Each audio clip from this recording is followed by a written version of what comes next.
Ассаляму алейкум достар. Бүгін біз түрік тіліндегі да, де септік жалғауы туралы өтетін боламыз.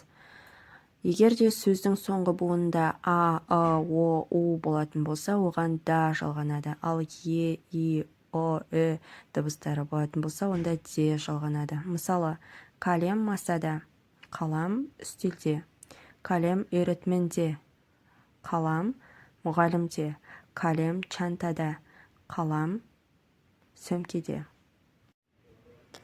Егер сөздің соңында мына дауыссыз сегіз әріптің бірі келсе, міне көрсетіліп тұр ғой, осылар келетін болса, және де одан кейінгі жұрнақ да де болмайды, енді ол та те болып өзгеріп кетеді. Мысалға, кітапта. Ал егер де сөздің соңында бұл сегіз әріптен басқа дауыссыз әріптер болса, онда оған да де жалғана береді. Мысалға, evде. Кітапта дегеніміз ол кітапта, evде деген үйде. Енді мысалдарға тоқталайық. Сыныпта кім бар? Сыныпта кім бар? Сыныпта үйреншілер бар.